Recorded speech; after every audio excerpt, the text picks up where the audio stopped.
Hay personas que pierden la visión para siempre por ignorar algo que veían cada día y que nunca les explicaron qué significaba. Esto no es una advertencia genérica, es lo que me pasó delante de los ojos, literalmente, en mi propio consultorio. Y desde ese día no puedo quedarme callado. Recuerdo la mañana con una claridad que me incomoda. Andrés Mauricio, 58 años, entró a mi consulta con esa actitud de quien viene a resolver algo menor. Carpintero de toda la vida, manos grandes, voz tranquila. Se sentó, miró hacia la ventana un segundo y me dijo casi entre risas que desde hacía unos meses veía unas cositas flotando en el ojo izquierdo. Basuritas, las llamó, como pelusa en el aire. Me lo dijo mientras se acomodaba en la silla, sin darle más importancia que a un dolor de muelas leve. Yo asentí, tomé el equipo, le pedí que se quedara quieto y empecé a revisar. Lo que encontré me detuvo en seco. No eran las partículas flotantes típicas que vemos en personas de su edad. Lo que había dentro de ese ojo era otra cosa. La estructura interna estaba comprometida de una manera que no encajaba con alguien que decía que todo iba bien.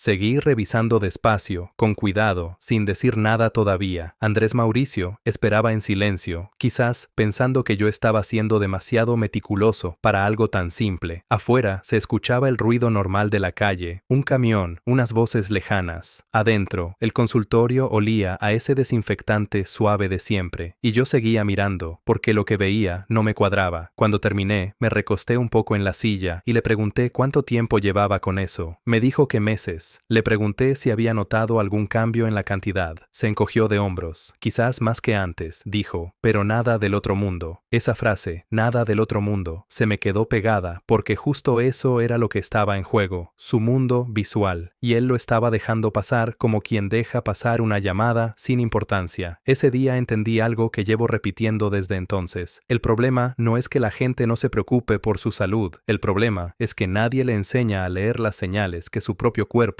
le está enviando.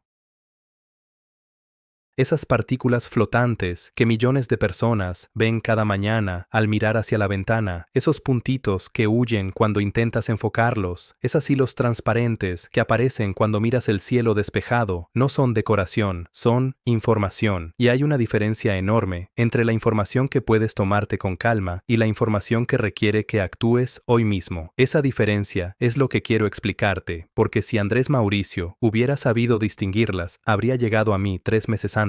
Y 3 meses, en este caso, lo eran todo. Si lo que estoy contando te resuena, si tú también ves esas cositas flotando y nunca te explicaron bien qué son, suscríbete y dale like a este video. Me ayuda muchísimo a seguir compartiendo esto con más personas que lo necesitan. Antes de contarte qué encontré exactamente en el ojo de Andrés Mauricio y qué pasó después, necesito que entiendas una cosa fundamental, porque si no entiendes esto, el resto no va a tener el mismo peso. Necesito que entiendas qué hay dentro de tu ojo y por qué esas partículas aparecen ahí. Imagina que tienes dentro del ojo una especie de gelatina. No es una metáfora poética, es literalmente lo que hay.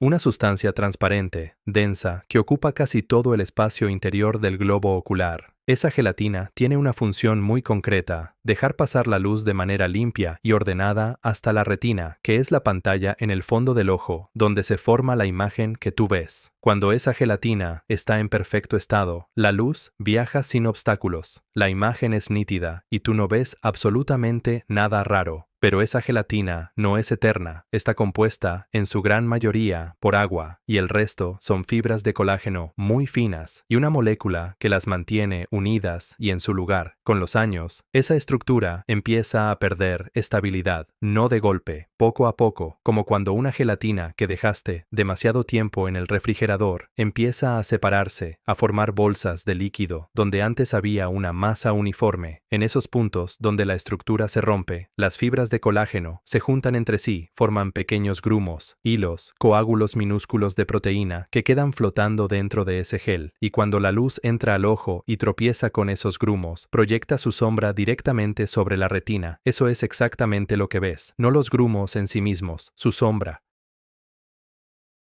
Por eso se mueven cuando mueves el ojo, por eso huyen cuando intentas mirarlos de frente, porque flotan dentro de un líquido y se desplazan por inercia cada vez que el ojo se mueve. Hasta aquí, todo parece algo con lo que simplemente hay que vivir, y en la mayoría de los casos sí, pero en algunos casos, esas mismas sombras son la primera señal de algo que no puede esperar, y aprender a distinguir entre unas y otras es literalmente la diferencia entre conservar la visión o perderla. Eso es lo que Andrés Mauricio no sabía esa mañana, y eso es lo que yo no quiero que a ti te falte. Entonces le pregunté a Andrés Mauricio algo que él no esperaba. Le pregunté qué había desayunado ese día. Me miró con una expresión entre confundida y divertida, como si pensara que me había equivocado de paciente. Pan blanco con algo de embutido, me dijo. Como siempre, esas dos palabras, como siempre, me dijeron más que cualquier análisis, porque lo que estaba viendo dentro de su ojo no era solo el resultado del paso del tiempo, era el resultado de años de decisiones cotidianas que nadie le había explicado que tenían consecuencias aquí, en este lugar exacto, dentro de su propio ojo.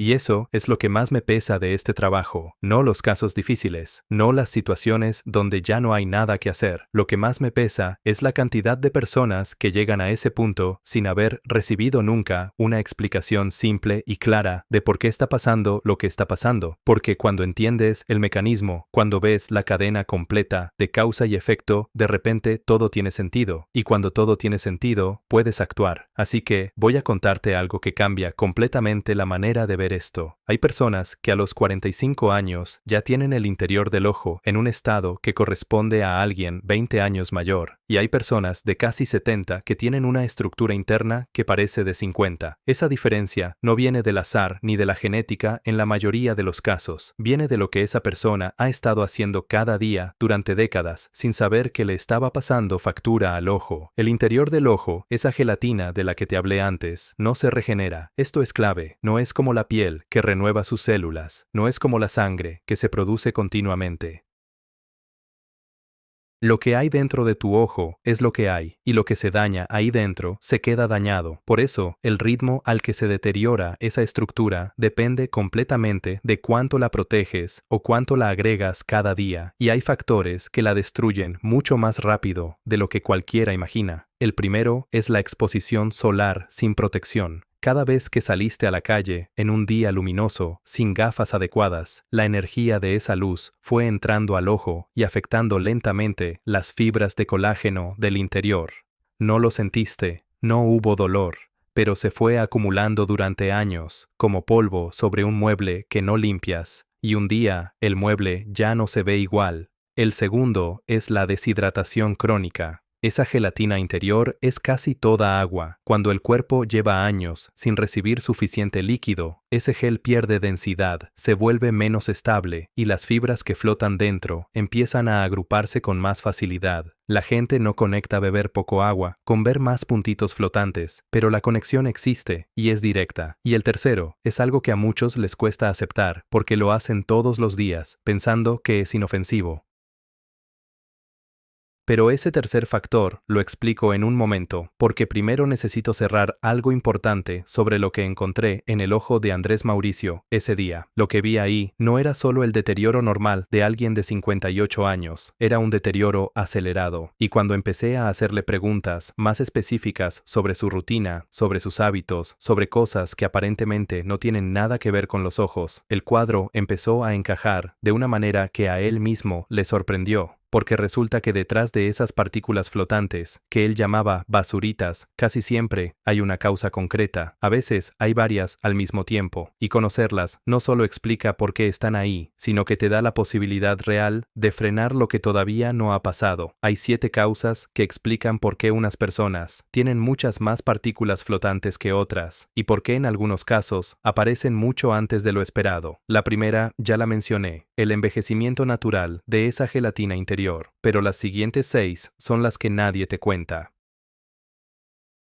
Y una de ellas dejó a Andrés Mauricio sin palabras cuando se la expliqué en ese consultorio, porque llevaba años con esa causa activa dentro de su cuerpo y nunca lo había conectado con lo que veía en sus ojos. La segunda causa es la miopía importante. Cuando el ojo tiene miopía significativa, el globo ocular es físicamente más alargado de lo normal. Ese alargamiento estira las fibras internas de manera constante, como si estiraras una goma elástica sin soltarla nunca. Con el tiempo, esas fibras se debilitan y se rompen antes de lo que ocurriría en un ojo de tamaño normal. Por eso las personas con miopía alta ven partículas flotantes con mucha más frecuencia y desde edades más tempranas. No es mala suerte, es geometría. La tercera causa es el nivel de azúcar en sangre, y aquí no hablo solo de diabetes declarada, hablo de niveles elevados que muchas personas tienen sin saberlo, esos que los médicos llaman prediabetes y que durante años no dan síntomas claros. Cuando el azúcar en sangre está por encima de lo que debería de manera sostenida, ocurre un proceso químico dentro del ojo donde las proteínas del gel interior se alteran, pierden su forma original y empiezan a agruparse.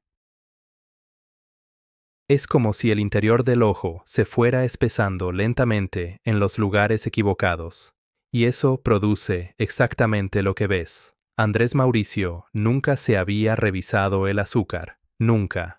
58 años, sin un análisis de glucosa en años. Cuando le propuse hacerlo, me dijo que él se sentía bien, que no tenía síntomas. Esa frase, que me siento bien, es quizás la más peligrosa que escucho en este trabajo, porque lo que estaba pasando dentro de su cuerpo no necesitaba que él lo sintiera para estar ocurriendo. Y lo que encontramos en ese análisis cambió completamente el rumbo de esa consulta. El azúcar de Andrés Mauricio estaba en 6,9, casi 7, y él nunca lo había sabido. Se quedó mirando el resultado un momento largo, en silencio, con esa expresión de quien acaba de entender algo que lleva años sin entender. El papel en su mano, la luz fría del consultorio, el pequeño zumbido del equipo en la esquina, nada se movía, y yo esperé, porque hay momentos en que lo más importante no es lo que dices, sino lo que dejas que la persona procese sola. Ese nivel de azúcar no era diabetes declarada, pero llevaba tiempo siendo suficiente para alterar el interior de su ojo de manera silenciosa y constante, y eso me lleva a las causas que faltaban, porque el azúcar era solo una pieza del cuadro completo. La cuarta causa es algo que mucha gente descarta porque suena demasiado lejano en el tiempo. Un golpe antiguo, una caída fuerte, un impacto en la cabeza, incluso una cirugía ocular de hace años. El interior del ojo guarda memoria de los traumas físicos de una manera que no tiene comparación con ningún otro tejido del cuerpo. Un golpe que ocurrió hace 15 o 20 años puede estar contribuyendo hoy al deterioro de esa gelatina interior, no de manera dramática, no de golpe, sino como una grieta pequeña en una pared que con el tiempo se va abriendo sola. Andrés Mauricio, cuando le pregunté, recordó un accidente menor que había tenido en su taller años atrás, un tablón que rebotó y le dio cerca de la cabeza. No perdió el conocimiento, no fue al médico, lo olvidó al día siguiente, pero su ojo no lo olvidó. La quinta causa es la inflamación interna, y aquí la gente suele imaginar algo visible, algo que duele, algo que se nota, pero no. Hay inflamaciones que no dan síntomas claros durante años y que sin embargo están actuando sobre los tejidos del cuerpo de manera constante. Una inflamación crónica dentro del ojo, aunque sea leve, genera un aumento de partículas proteicas flotando en ese gel interior y la persona solo nota que de un tiempo a esta parte hay más puntitos que antes, sin entender por qué. La sexta causa es la que más me cuesta explicarle a la gente porque parece demasiado indirecta. El estado del intestino. Cuando hay una inflamación crónica en el sistema digestivo, esa inflamación no se queda confinada ahí, se extiende por todo el cuerpo, a través de la sangre, y llega al ojo con la misma facilidad con que llega a las articulaciones o a la piel. No en forma de dolor agudo, sino de deterioro lento y silencioso de los tejidos más delicados. He tenido pacientes que mejoraron notablemente la estabilidad de sus síntomas oculares después de tratar un problema digestivo que llevaban años ignorando. La conexión existe, aunque no sea obvia. Y la séptima causa es la que cierra el cuadro y que conecta todo lo anterior con algo que quiero explicarte con más detalle, porque es donde está la parte más seria de esta historia, la salud de los vasos sanguíneos. Eso es lo que le dije a Andrés Mauricio a continuación, y fue lo que hizo que la expresión de su cara cambiara por segunda vez en esa consulta. Hay algo en este trabajo que muy poca gente sabe y que a mí siempre me parece casi extraordinario cuando lo pienso. El ojo es el único lugar de todo el cuerpo humano donde puedo ver tus vasos sanguíneos sin hacerte ningún corte, sin tomografía, sin aparato de alta tecnología, solo con luz. Solo mirando, y lo que veo ahí dentro no me habla únicamente del ojo, me habla de todo tu sistema circulatorio, de tu corazón, de tu cerebro, de tus riñones, porque los vasos que irrigan la retina son una réplica exacta, a escala pequeña, de los vasos que recorren el resto de tu cuerpo. Su estado es el estado de tu circulación completa. Cuando la presión arterial lleva tiempo elevada, esos vasos finos del interior del ojo reciben un impacto continuo con cada latido. Son vasos muy delgados, muy sensibles, y no están diseñados para soportar una presión mayor de la normal, de manera indefinida. Con el tiempo, la pared de esos vasos se adelgaza, y en algún momento, sin previo aviso, uno de esos vasos cede. Libera una cantidad mínima de sangre dentro del gel ocular, tan poca que no duele, que no se siente, que no hay ninguna señal externa de que algo ha ocurrido. Pero a la mañana siguiente, cuando la persona mira hacia la ventana o hacia el cielo despejado, ve una mancha nueva, oscura, más definida que las otras, que no estaba ahí el día anterior. Eso fue exactamente lo que le pasó a Camila Restrepo, una paciente que llegó a mi consulta varios meses después de la visita de Andrés Mauricio. 54 años, profesora, activa, sin antecedentes conocidos. Llegó porque en los últimos 3 meses había notado manchas nuevas que aparecían de forma intermitente, no muchas, pero distintas a las que ya tenía, más oscuras, más concretas. Le pregunté por su presión arterial, me dijo que era normal. Le pedí que me dijera un número, 145/90, dijo. Y me explicó que así era siempre, que ya estaba acostumbrada, que todos en su familia tenían la presión un poco alta y nunca les había pasado nada grave. Ese momento me resulta difícil de olvidar, porque hay una diferencia enorme entre estar acostumbrado a algo y que ese algo sea inofensivo. Y lo que encontré en los vasos del interior de sus ojos ese día me confirmó que su cuerpo llevaba tiempo pagando un precio que ella no sabía que estaba pagando. Lo que Camila Restrepo comía cada día estaba destruyendo sus vasos oculares y ella lo llamaba alimentarse bien. Eso es lo que me dijo cuando le pregunté por su dieta, que comía bien, que cocinaba en casa, que usaba aceite vegetal porque era más sano que la manteca, que desayunaba yogur sin grasa con jugo de frutas natural, que le encantaba el pan tostado por las mañanas. Me lo decía con cierta satisfacción, como quien describe una rutina de la que está orgulloso, y yo la escuchaba pensando en los vasos que acababa de ver en su ojo y en la distancia enorme que existe entre lo que creemos que es bueno para nosotros y lo que realmente le ocurre a nuestro cuerpo. Le expliqué 3 cosas ese día.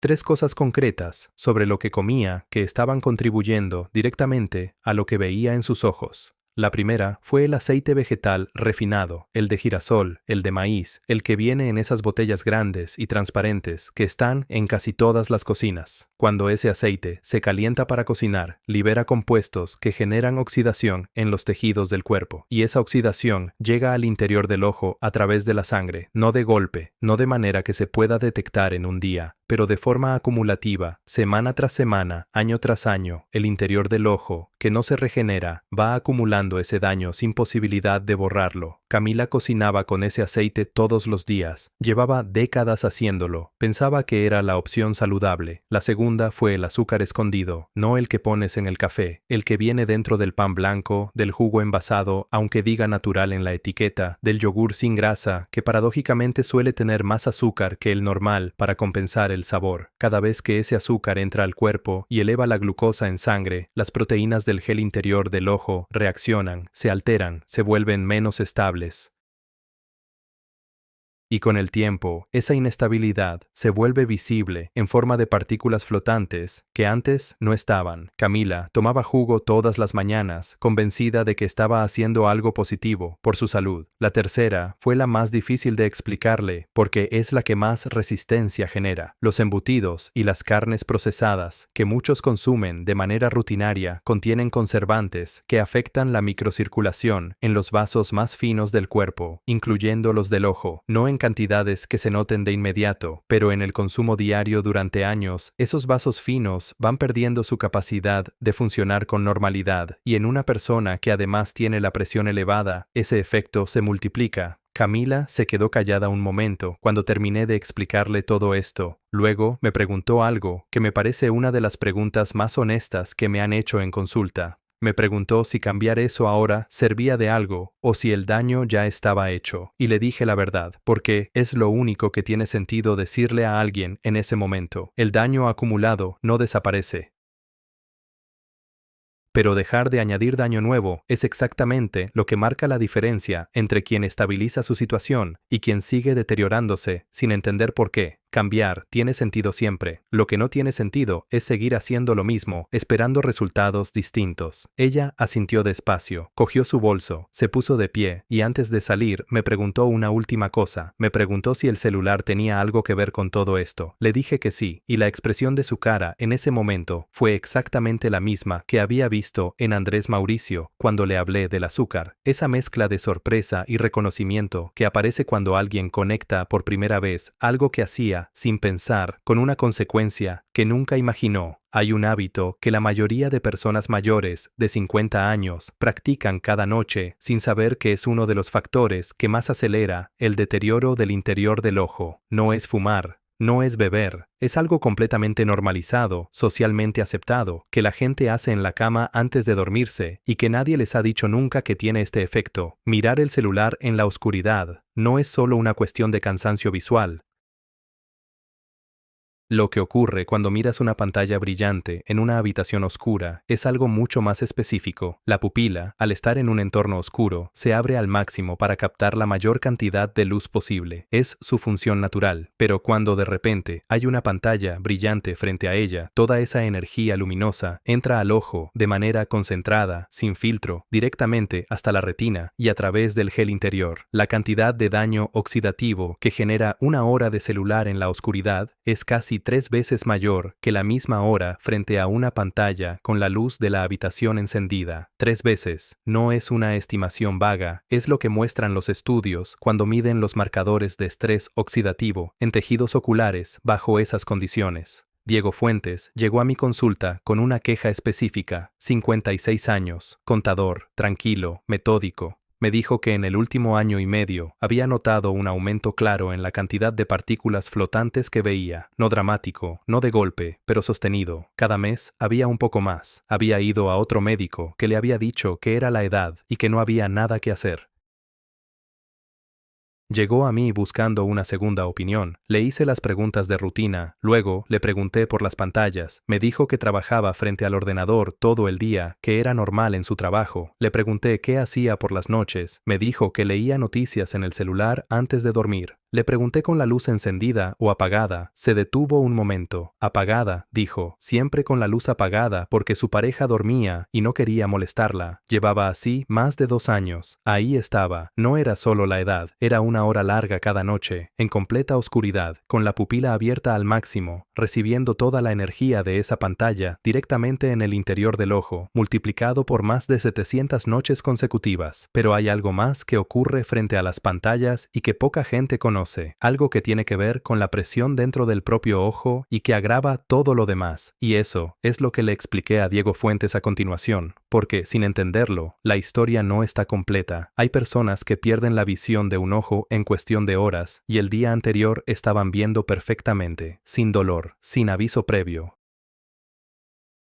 sin ninguna señal dramática que les dijera que algo grave estaba a punto de ocurrir. Solo se durmieron con los ojos bien y se despertaron con uno que ya no funcionaba igual. Eso es lo que le pasó a una paciente que llegó a mi consulta un martes por la mañana, y eso es lo que me llevó a entender que explicar los síntomas de alarma no es opcional. Es lo más importante que puedo hacer, pero antes de llegar ahí, necesito terminar lo que le estaba explicando a Diego Fuentes, porque tiene relación directa con todo esto. Cuando una persona mira una pantalla, parpadea entre 5 y 7 veces por minuto. En condiciones normales, sin pantalla, parpadeamos entre 15 y 20 veces. Ese parpadeo no es un reflejo sin importancia, es el mecanismo que tiene el ojo para mantenerse hidratado, para distribuir la capa de lágrima que protege la superficie ocular y para regular la presión interna. Cuando parpadeamos la mitad de lo normal, durante horas seguidas, esa presión interna sube de manera sostenida, y una presión intraocular elevada es una carga adicional sobre el gel interior y sobre la retina que se acumula noche tras noche. Diego Fuentes escuchaba todo esto con los brazos cruzados, inclinado levemente hacia adelante, con esa concentración de quien está reordenando mentalmente información que ya tenía, pero en compartimentos separados. Le expliqué que el problema no era el celular en sí mismo, era el celular en la oscuridad, con la pupila abierta al máximo, parpadeando la mitad de lo normal, durante más de una hora, repetido durante cientos de noches seguidas. Era la suma de todo eso. Le propuse algo simple: dejar el celular fuera del dormitorio durante un mes. No para siempre, no como un sacrificio permanente, sino como un experimento con fecha de inicio y seguimiento real, que contara las partículas que veía antes de empezar y que volviera a contarlas al mes. Me miró como si le hubiera pedido algo imposible. Le dije que entendía, que todos dicen lo mismo al principio, y que casi todos, cuando lo hacen, no pueden creer la diferencia. Eso fue lo que hizo, y lo que me contó cuando volvió, es lo que me lleva ahora a la parte más seria de todo lo que he dicho hasta aquí, porque hay una diferencia fundamental entre todo lo que he explicado hasta ahora y lo que voy a explicar a continuación. Todo lo anterior, los hábitos, la alimentación, las pantallas, las causas del deterioro, habla de procesos lentos, de daño acumulativo, de cosas que ocurren durante meses y años y que dan tiempo para actuar, para cambiar, para frenar. Pero hay 4 señales que no funcionan así, 4 situaciones donde el tiempo no se mide en meses ni en semanas, se mide en horas y en algunos casos en minutos. La primera es una aparición repentina y masiva de partículas nuevas, no una o dos, decenas de golpe, en minutos u horas, donde antes había pocas o ninguna, como si de repente alguien hubiera agitado el interior del ojo. Esa sensación de ver una nube oscura o una cantidad inusual de puntos nuevos que no estaban ayer es una señal que requiere atención médica ese mismo día. No mañana, ese día. La segunda son los destellos de luz en los bordes del campo visual, como pequeños relámpagos que aparecen en la periferia de lo que ves, especialmente cuando mueves los ojos. Muchas personas los describen como un fogonazo lateral, algo que ven de reojo, pero que desaparece cuando intentan mirarlo directamente. Eso indica que el gel interior está ejerciendo tracción mecánica sobre la retina. La retina es tejido nervioso. Cuando algo la jala físicamente, envía una señal al cerebro y el cerebro la interpreta como luz. Ese destello no es visual, es una advertencia del tejido nervioso de que algo lo está tensando desde adentro. La tercera es la más grave de las 4 y la que menos margen de tiempo deja. Una sombra o cortina oscura que cubre parte del campo visual puede aparecer desde abajo, desde arriba, desde un lado, puede ser pequeña al principio, puede crecer. Esa sombra no es cansancio, no es que el ojo esté seco, es la retina que se está separando de la pared del ojo y cada hora que pasa sin intervención, esa zona de separación puede crecer. Lo que queda detrás de esa sombra cuando el proceso termina sin tratamiento es una zona de ceguera permanente que no se recupera. La cuarta señal es la que más errores genera porque es la más fácil de racionalizar, una pérdida brusca de nitidez en un solo ojo, no en los dos, solo en uno. La persona cierra un ojo, ve bien, cierra el otro, algo ha cambiado, la imagen es menos clara que ayer, que esta mañana, que hace una hora, y la explicación que casi todos se dan en ese momento es que están cansados, que es el celular. Que durmieron mal. Esa explicación ha costado visión permanente a más personas de las que me gustaría recordar. Valentina Ospina tenía 59 años cuando llegó a urgencias un miércoles por la tarde, maestra de toda la vida, puntual, ordenada, de esas personas que tienen todo bajo control. Había notado esa mañana que el ojo derecho veía algo diferente, menos definido. Esperó a ver si mejoraba, esperó varias horas. Cuando llegó, el daño ya tenía un tamaño que hacía la intervención mucho más complicada. Me dijo que pensó pensó que era cansancio, que la semana había sido intensa, que no quería exagerar. Esa decisión de no querer exagerar le costó parte de su campo visual de manera irreversible. No cuento esto para generar miedo. Lo cuento porque el miedo, sin información, no sirve de nada, pero la información clara sobre cuándo actuar y con qué urgencia puede cambiar completamente el resultado. Las primeras dos señales, la lluvia repentina de partículas y los destellos laterales, son para ir al oftalmólogo ese mismo día, dentro de las 12 horas siguientes. Las otras dos, la cortina oscura y la pérdida brusca de nitidez en un ojo, son para llamar a urgencias en ese momento. Sin esperar a ver si mejora, sin intentar dormir para ver cómo amanece, sin consultar primero en Internet. Urgencias, ahora. Y ahora sí, después de todo lo que hemos recorrido juntos en esta historia, quiero darte 3 cosas concretas que puedes hacer hoy. No la semana que viene, hoy. La primera la puedes hacer en este momento. Mientras escuchas esto, cierra un ojo, mira hacia una pared clara o hacia una ventana con luz. Cuenta las partículas que ves, anota el número y la fecha en algún lugar donde no lo vayas a perder. Cierra el otro ojo, repite. Esos 2 números son tu punto de partida. A partir de hoy, los repites una vez por semana, el mismo día, con la misma luz. Si en un mes alguno de los 2 números se ha duplicado, vas al oftalmólogo, no porque estés en pánico, porque eres alguien que presta atención a su propio cuerpo antes de que el problema decida prestártela a él a ti. La segunda la haces esta noche. El celular se queda fuera del dormitorio. Solo esta noche, como prueba, lo pones a cargar en otro cuarto, apagas la luz y duermes sin pantalla. Si no puedes conciliar el sueño sin él los primeros días, eso en sí mismo ya es información valiosa sobre hasta qué punto ese hábito se ha instalado en tu rutina. La tercera la haces mañana por la mañana. Pon a calentar agua, echa un puñado de rosa mosqueta seca, deja reposar 20 minutos y toma un vaso. Eso cubre tu necesidad diaria de vitamina C, que es uno de los nutrientes más directamente relacionados con el mantenimiento del colágeno del interior del ojo, sin pastillas, sin gasto, sin complicaciones. Y si además añades 2 huevos a tu desayuno, con un puñado de espinaca y un chorrito de aceite de oliva, estás dándole a tus ojos 2 de los nutrientes que más los protegen del deterioro oxidativo de la manera más sencilla y económica posible. Diego Fuentes volvió a mi consulta un mes después de nuestra primera visita. Entró de otra manera, más tranquilo, pero con algo diferente en la expresión. Me dijo que había dejado el celular fuera del dormitorio esa misma noche, que al principio le había costado, pero que a la tercera noche ya no lo echaba de menos, y que las partículas nuevas habían dejado de aparecer con la frecuencia con que lo hacían antes. Las antiguas seguían ahí. Pero no había sumado prácticamente ninguna nueva en todo ese tiempo. Eso es exactamente lo que significa cuidarse de verdad. No eliminar el pasado, que no es posible, sino dejar de construir más daño sobre el que ya existe. La moraleja de todo esto es simple y a la vez incómoda. No perdemos la salud de golpe, la vamos cediendo despacio, en pequeñas decisiones cotidianas que parecen insignificantes porque ninguna por sí sola hace daño visible. El aceite de siempre, el celular de siempre, el azúcar de siempre, la presión de siempre. Todo de siempre, y un día el cuerpo presenta la cuenta de todo ese siempre junto, y ya no hay marcha atrás. La diferencia entre quien llega a los 70 con los sentidos intactos y quien llega habiendo perdido parte de ellos en el camino no suele ser la genética, suele ser la atención prestada a tiempo, antes de que el problema sea más grande que la solución. Y ahora te pregunto algo directamente, y quiero que respondas en los comentarios con honestidad. ¿Cuándo fue la última vez que revisaste tu visión de verdad con un especialista? No porque algo doliera, sino porque quisiste saber cómo estabas antes de que algo fallara.